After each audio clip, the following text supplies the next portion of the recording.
बिस्मिल्लाहिर्रहमानिर्रहीम। अस्सलामु अलैकुम। डियर स्टूडेंट्स, कैसे हैं आप सब? मैं हूं वकार अरशद, आपका biology teacher.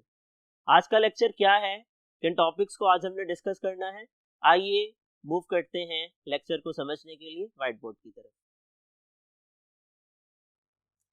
Dear students, recall your memory. Previous lecture में हम टर्म्स टू नो ही को डिस्कस कर रहे थे। आज का लेक्चर भी टर्म्स टू नो से ही ताल्लुक रखता है। आज हम इसी सिलसिले को आगे कंटिन्यू करने जा रहे हैं और आज हमारा क्वेश्चन है क्वेश्चन नंबर 37। क्वेश्चन नंबर 37 में क्या पूछा गया है, बल्ब के बारे में बताइए। बल्ब क्या होते हैं, ये नेचुरल वेजिटेटिव प्रोपेगेशन में हमने समझा था। बल्ब दरअसल ज़ेरे ज़मीन तने होते हैं, फूले होते हैं, इनके अंदर खुराक जखीरा होती है और इनको अगर मिट्टी में दबा दिया जाए एक नया पौधा तैयार किया जा सकता है। इसका जवाब आप यूं लिख सकते हैं, शॉर्ट यानी मुख्तसर, अंडरग्राउंड ज़ेरे ज़मीन, स्टेम्स तने, surrounded by thick fleshy leaves जिनके इर्द गिर्द मोटे रस भरे पत्ते मौजूद होते हैं। फ्लैशी का लफ्ज रस भरे के लिए इस्तेमाल होता है। डेट कंटेन स्टोर फूड जिनके अंदर खुराक जखीरा होती है। Dear students, adventitious roots emerge होती हैं बल्ब की बेस से। एडवेंटिशियस रूट्स कहा जाता है अंडरग्राउंड स्टेम से निकलने वाली जड़ों को, और ये तरीकाकार इस्तेमाल होता है प्याज में और ट्यूलिप के पौधे में जिसे गुले लाला कहा जाता है। डियर स्टूडेंट्स, देखते हैं अगला सवाल क्या है, क्वेश्चन नंबर 38।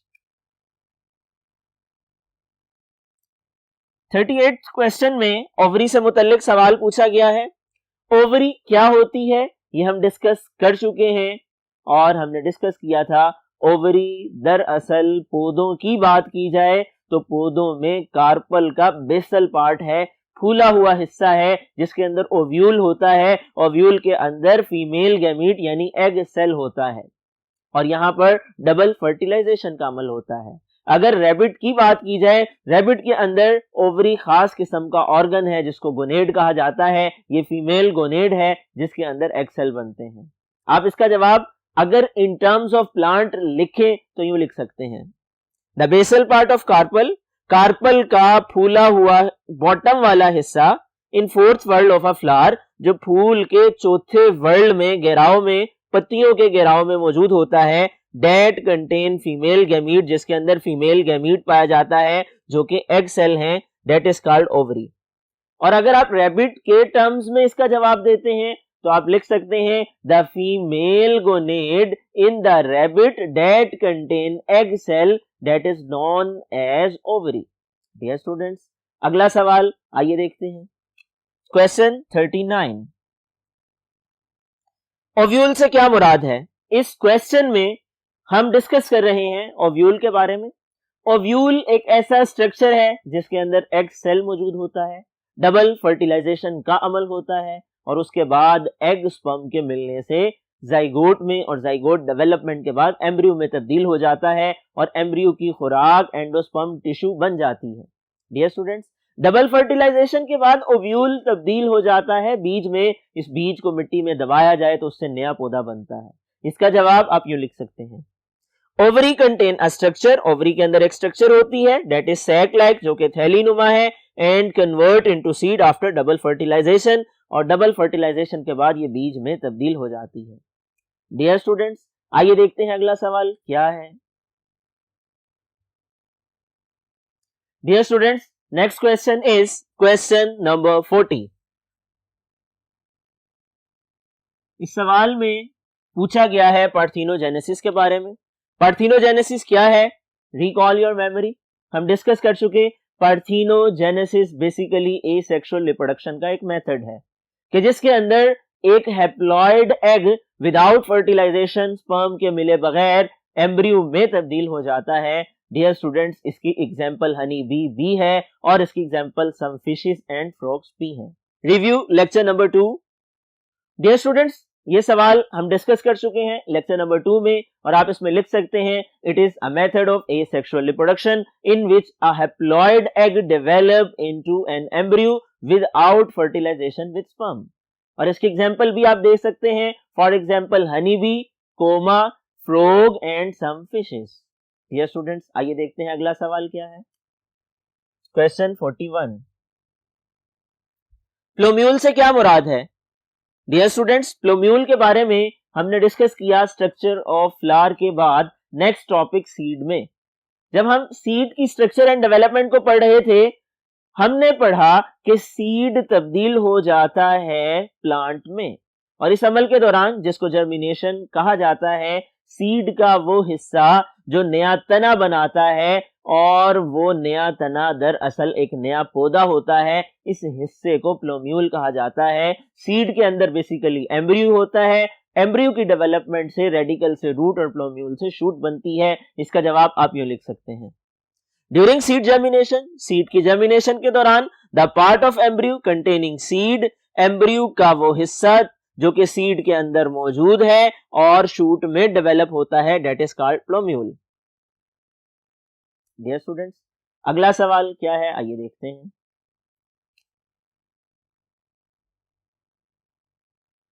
पोलन ग्रेन, फूलों में अगर हम उनकी स्ट्रक्चर को डिस्कस करें तो पत्तियों के 4 घेरे होते हैं, और उन 4 घेरों में से जो तीसरा घेरा है, जो वर्ल्ड है, उसके अंदर मेल पार्ट्स पाए जाते हैं, और मेल पार्ट को स्टेमन कहा जाता है। स्टेमन के ऊपर सैक लाइक स्ट्रक्चर होता है जिसको एंथर कहा जाता है।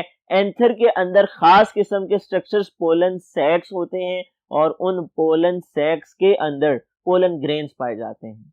डियर स्टूडेंट्स, आप इसका जवाब यूं लिख सकते हैं, इन फ्लावर्स थर्ड वर्ल्ड, फूलों के तीसरे पत्तियों के घेरे में there is a sac like structure, एक थैलीनुमा हिस्सा है जो कि एंथर कहलाता है, called anther, that has pollen sacs, जिसमें पोलन सैक्स होते हैं, in which microspores are produced, और उनमें माइक्रोस्पोर्स प्रोड्यूस होते हैं। इन माइक्रोस्पोर्स को पोलन ग्रेन्स कहा जाता है। डियर स्टूडेंट्स, आइए देखते हैं अगला सवाल। क्वेश्चन 43, सवाल है पोलन ट्यूब से क्या मुराद है? पोलन ट्यूब के बारे में भी हमने डबल फर्टिलाइजेशन ही में डिस्कस किया। दरअसल जब डबल फर्टिलाइजेशन होती है, एक स्पर्म एग से मिलता है और दूसरा स्पर्म फ्यूजन न्यूक्लियस से मिलता है, उसमें हमने ये डिस्कस किया था कि मेल जनरेशन के अंदर, मेल पार्ट के अंदर, पोलन ग्रेन के अंदर जब चेंजेस आती हैं तो वहां पर एक जनरेटिव न्यूक्लियस होता है, एक ट्यूब न्यूक्लियस होता है। ट्यूब न्यूक्लियस पोलन ट्यूब बनाता है। इसका जवाब आप ये लिख सकते हैं, डबल फर्टिलाइजेशन के दौरान tube nucleus in pollen grain develop a tube like structure. Tube nucleus pollen grain में डेवलप होता है, तब्दील होता है ट्यूब लाइक स्ट्रक्चर के अंदर, that carry sperm to egg cell in ovule, जो कि ओव्यूल के अंदर स्पर्म को लेकर के जाती है एग सेल के पास। आइए देखते हैं अगला सवाल क्या है।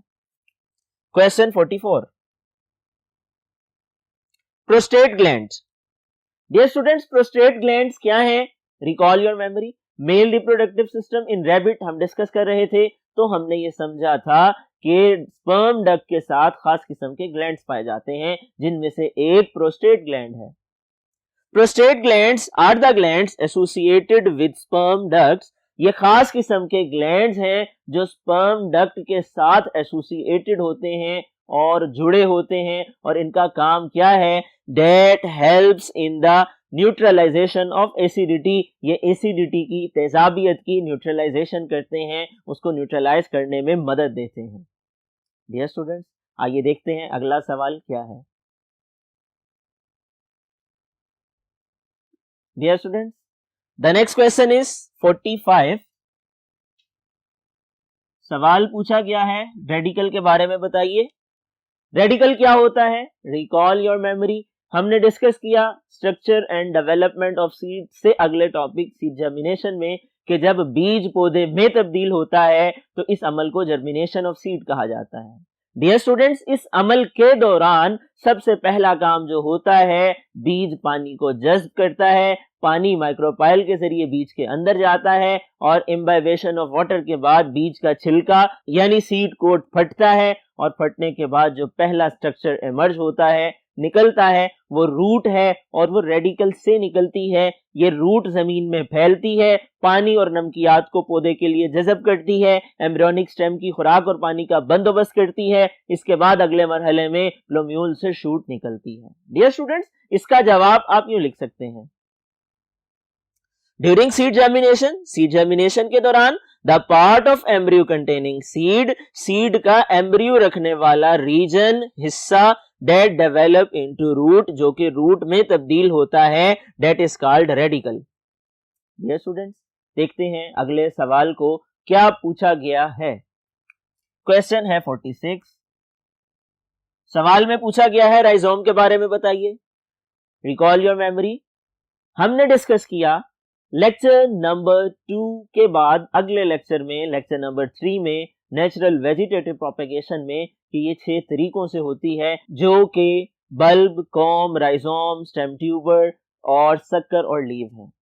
इन 6 तरीकों में से एक तरीका राइजोम का भी है कि जिसके अंदर जेरे जमीन तना, जिसमें खुराक जखीरा होती है, वो एक नए पौधे में तब्दील हो जाता है। आइए देखते हैं इस सवाल का जवाब हम कैसे लिखने वाले हैं। हॉरिजॉन्टल अंडरग्राउंड स्टेम, उफकी सतह पर जेरे जमीन फैला हुआ तना, विद स्केल लीव्स, जिसके साथ छिलका नुमा पत्ते होते हैं, हैविंग बर्ड्स, और उस पे बर्ड्स होती हैं, on enlarge portion of nodes के बढ़े हुए हिस्से के ऊपर मौजूद होती हैं, दैट डेवलप्स इनटू शूट, और तब्दील हो जाती हैं शूट में, that is called rhizome. Dear students, आप इस सवाल के जवाब में ये सेंटेंस लिखने के बाद एग्जाम्पल भी ऐड ऑन कर सकते हैं। आइए देखते हैं अगला सवाल क्या है। क्वेश्चन 47, सीड डोमेंसी, ये ब्लू बॉक्स में से सवाल लिया गया है, इंतहाई अहम सवाल है। एग्जामिनेशन पॉइंट ऑफ व्यू से आपने इसको लाजमी तैयार करना है। सवाल ये है, सीड डोमेंसी किसे कहा जाता है। Dear students, kept in your mind, अपने जहन में रखिएगा, डोरमेंसी का लफ्ज डोरमेंट से लिया गया है और डोरमेंट का मतलब होता है in the state of rest. यहां पर सीड डोरमेंसी की जो टर्म इस्तेमाल की गई है, इसका मतलब ये है कि बाज औकात बाज बीज अनफेवरेबल कंडीशन में डोरमेंट हो जाते हैं, इनएक्टिव हो जाते हैं, उनमें जर्मिनेशन का अमल नहीं हो पाता है। इस टाइम पीरियड को सीड डोरमेंसी कहा जाता है। डियर स्टूडेंट्स, बाज सीड डोरमेंसी को ब्रेक करके फेवरेबल एनवायरनमेंट में जर्मिनेट कर जाते हैं, और बाज सीड ऐसे भी होते हैं कि वो परमानेंटली डोरमेंट हो जाते हैं। डियर स्टूडेंट्स, इस सवाल का जवाब आप यूं लिख सकते हैं, most seeds go through a period during which there is no growth. ज्यादातर सीड एक खास टाइम पीरियड से गुजरते हैं जिस दौरान उनमें कोई ग्रोथ नहीं होती है, ड्यू टू विच, जिसकी वजह से no germination starts in them, इनमें जर्मिनेशन का अमल भी शुरू नहीं होता है। That period is called seed dormancy. इस पीरियड को सीड डोमेंसी कहा जाता है। Next question 48। 48 क्वेश्चन में पूछा गया है सीमन के बारे में बताइए। डियर स्टूडेंट्स, इंपॉर्टेंट क्वेश्चन है और हम डिस्कस कर चुके हैं। सीमन बेसिकली एक मटेरियल है जो कि mail reproductive system of rabbit में पाया जाता है। इसमें लिक्विड के अंदर स्पर्म मौजूद होते हैं और इसमें 90% लिक्विड पाया जाता है, 10% स्पर्म्स पाए जाते हैं। डियर स्टूडेंट्स, आप इसका जवाब यूं लिख सकते हैं, इन मेल रिप्रोडक्टिव सिस्टम मादा तौलीदी निजाम में the material having sperms 10% in a fluid of 90%। मादा तौलीदी निजाम में वो मादा जिसमें 10% स्पर्म्स और 90% फ्लूइड है, that is called semen. Dear students, last question की तरफ मूव करते हैं। आइए देखते हैं आज के लेक्चर का आखिरी सवाल क्या है। Question 49, seminal vesicles. Seminal vesicles क्या है? That is one of the structure of male reproductive system in rabbit. Rabbit के मेल रिप्रोडक्टिव सिस्टम को जहां हम समझ रहे थे, वहां हमने ये डिस्कस किया था कि रैबिट में टेस्टीज में स्पर्म्स बनते हैं, सेमिनिफेरस ट्यूब्यूल्स में बनते हैं और बनने के बाद एपिडिडिमस में आते हैं। एपिडिडिमस से आगे स्पर्म डक्ट में जाते हैं और स्पर्म डक्ट्स यूरिनरी ब्लैडर से नीचे यूरिथ्रा को ज्वाइन करती हैं। हमने डिस्कस किया था स्पर्म डक्ट्स के साथ कुछ ग्लैंड्स होते हैं जो कि इनकी खुराक का बंदोबस्त करते हैं, जो कि तेजाबियत को न्यूट्रलाइज करते हैं, जो कि लुब्रिकेशन का इंतजाम करते हैं। आइए देखते हैं ये कौन से ग्लैंड्स हैं।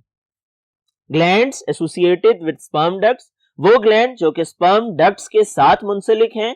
That help in the nourishment of sperm, जो कि स्पर्म की खुराक का, ग़िज़ा का बंदोबस्त करते हैं। That are called seminal vesicles. Dear students, ये सवालात हैं जो कि टर्म्स टू नो में दिए गए हैं और जो रिमेनिंग क्वेश्चंस हैं वो हम अगले लेक्चर में डिस्कस करेंगे। मुझे उम्मीद है ये तमाम सवालात आपने समझ लिए हैं। अगले मरहले में आपने इन सवालात को अच्छे तरीके से तैयार भी करना है ताकि इम्तिहानात में आने की सूरत में ये सवाल आपको पूरे नंबरों की गारंटी दे सकें। डियर स्टूडेंट्स, अगले लेक्चर तक अपना ख्याल रखिएगा। अल्लाह हाफिज।